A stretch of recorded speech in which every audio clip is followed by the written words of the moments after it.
What happens when a line you swore you would never cross quietly disappears? This is not just a story, it's a confession. A hidden truth buried beneath years of silence, where one unexpected moment inside a seemingly normal home spiraled into something forbidden, complicated, and impossible to undo. He was just trying to be a good husband, a steady presence, a man in control of his life. Until one night changed everything. A connection that shouldn't have existed. A tension that refused to be ignored. And a secret that grew stronger the more they tried to deny it. This story dives deep into the human mind, into desire, guilt, confusion, and the dangerous places loneliness can lead you. If you think you've heard it all, you haven't heard this. Backhand index pointing right, stay with me till the end, because this isn't just about what happened, it's about what it turned him into. I never thought I would be the kind of man to carry a secret like this. Not because I believed I was morally superior, but because I always thought life had a certain structure, rules you don't cross, lines you don't blur. Especially when it comes to family. But life doesn't ask for permission before it rearranges everything you thought you understood. It started quietly. Almost too quietly to notice. I married her 5 years ago. She came into my life like calm after a storm, soft-spoken, graceful, the kind of woman who made you feel seen without trying too hard. She had a son from a previous marriage. I met him when he was just a teenager, restless, observant, carrying more weight in his eyes than most boys his age. At first, I kept my distance. Not out of dislike, but out of respect. I didn't want to be the man who tried too hard to replace someone else. So I stayed in the background, polite, present, but careful. He grew up fast. By the time he turned 19, he wasn't a boy anymore. Taller than me, quieter than before, with a kind of confidence that didn't announce itself. He wasn't loud, didn't seek attention, but when he entered a room, you noticed. I told myself that what I was seeing was normal. Just growth. Just maturity. Nothing more.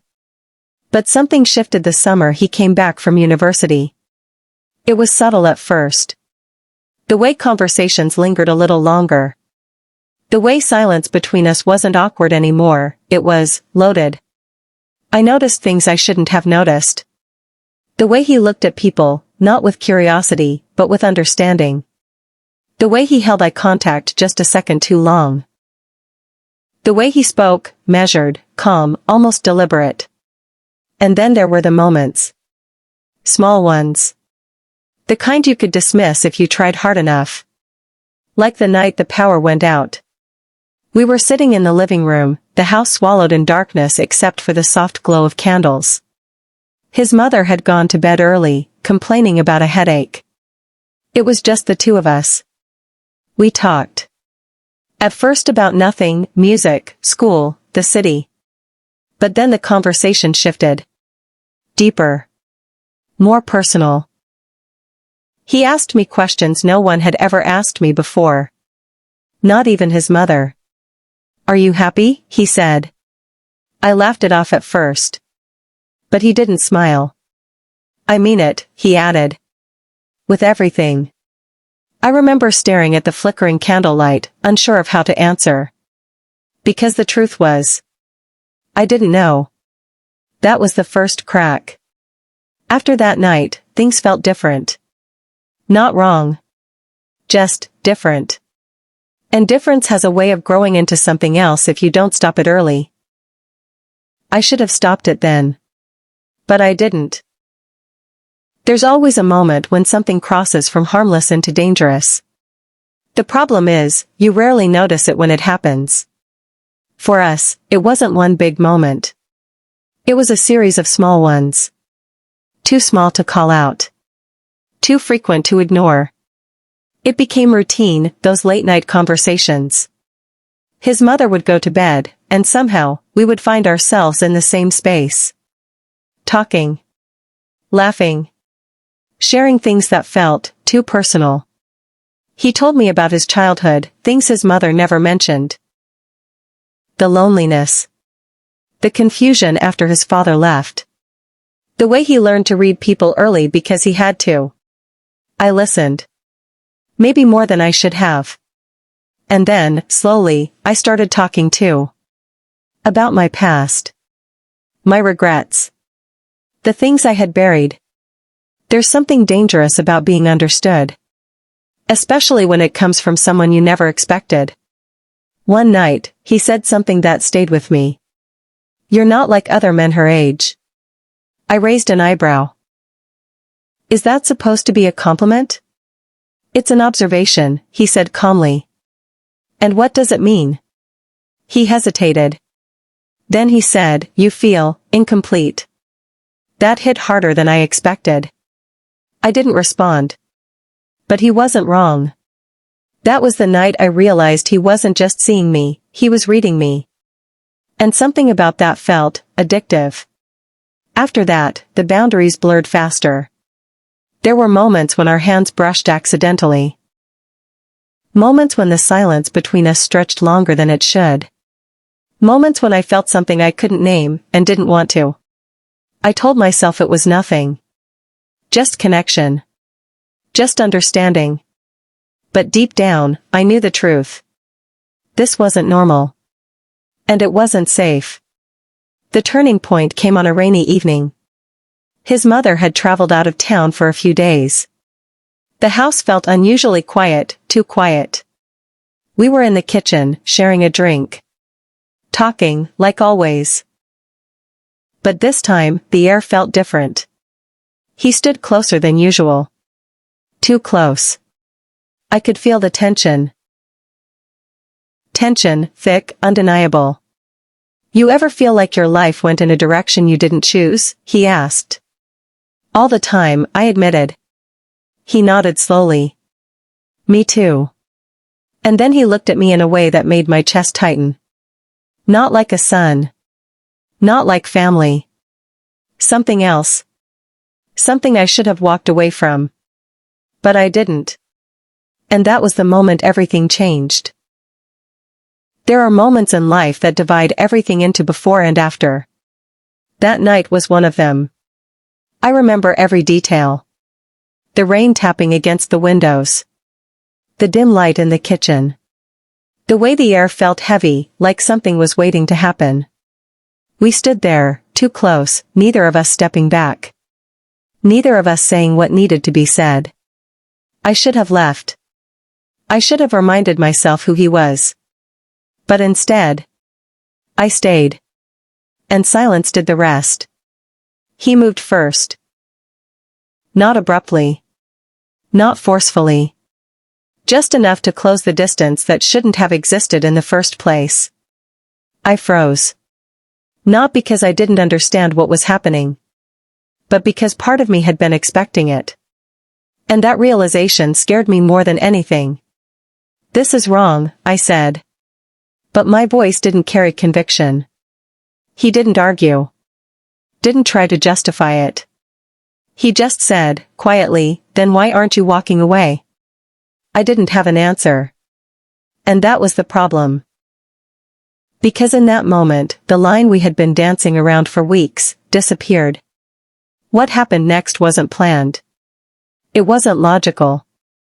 It was a collision of emotions, confusion, and something deeper, something neither of us fully understood. And once it happened, there was no going back. Afterward, the silence was different. Not tense. Not awkward. Just heavy. I remember sitting there, trying to process what we had done. What it meant. What it would cost. "We can't let this happen again," I said finally. He nodded. But there was something in his eyes. Something that told me he didn't believe that. And deep down, neither did I. You would think guilt would be enough to stop something like that. You would think fear would force you back into reality. But that's not how it works. Not when something fills a void you didn't even realize was there. We tried to pretend it didn't happen. For a few days, we avoided each other. Kept conversations short. Stayed out of the same spaces. But avoidance doesn't erase something like that. It only delays it. And when it came back stronger. More deliberate. Less accidental. That's when it became dangerous. Because now, it wasn't confusion. It was choice. Every look. Every moment. Every decision to stay instead of walk away. We knew exactly what we were doing. And we did it anyway. The house became a place of dual realities. One where everything looked normal, where his mother smiled, where we played our roles perfectly. And another. Hidden beneath it all. Where nothing was what it seemed. The weight of it started to change me. I became quieter. More distant. Not just from her, but from everything.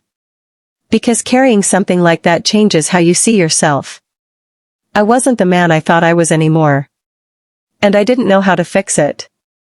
The strange part? He didn't seem conflicted. Not in the same way. He was calm. Controlled. Almost as if he had accepted it long before I did.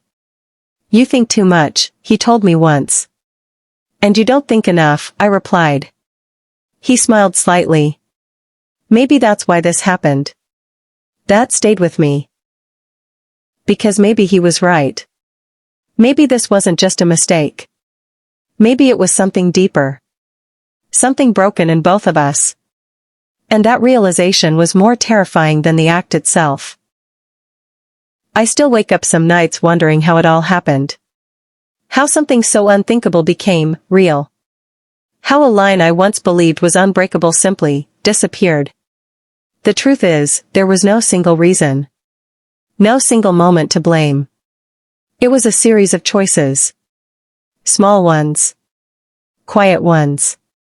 The kind you convince yourself don't matter, until they do. His mother never found out. Not even close. To her, everything remained the same. The same house. The same routine. The same version of me she thought she knew. And maybe that's the most unsettling part. Because it means I became someone else, without anyone noticing. Eventually, things between us changed. Not dramatically. Not with a clear ending. Just, slowly fading. Like something that burned too intensely to last. He moved on with his life. Graduated. Left the house. Started building something of his own. And with distance came clarity. Not relief. But understanding. What happened between us didn't define everything. But it changed everything. It forced me to confront parts of myself I had ignored for years. The emptiness. The dissatisfaction. The need for something I couldn't name. I'm still married. Still living the life I built. But I'm not the same man. I don't know if I ever will be. Some secrets don't destroy you in obvious ways. They don't explode your life. They don't expose you. They just stay. Quiet. Persistent. A reminder of who you were in a moment when you stopped being who you thought you were. I'm not telling this story for sympathy. Or forgiveness. I'm telling it because it happened. Because sometimes, life takes a turn you never saw coming. And by the time you realize it, you're already too far down the path to turn back. And you have to live with that. Every single day. Some secrets don't scream. They don't destroy lives in dramatic explosions or public scandals. They whisper, quietly, and stay buried where no one can see them. What you've just heard isn't just a story, it's a reminder of how fragile boundaries can be, and how quickly life can take a turn you never imagined. Now the question is. Backhand index pointing right, what would you have done in his place? Backhand index pointing right, walked away, or let the moment take control? Drop your thoughts in the comments, I read every single one. And if you enjoy deep, raw, and unfiltered stories that explore the darker side of human choices, don't forget to subscribe, like, and turn on notifications, because the next story might be even more shocking than this one. Until next time. Remember, some truths are better left hidden. but some are too powerful not to be told. Disclaimer. This story is a work of fiction created for entertainment and storytelling purposes only. It contains mature themes, complex relationships, and sensitive subject matter intended for adult audiences. Viewer discretion is advised. Any resemblance to real persons or events is purely coincidental.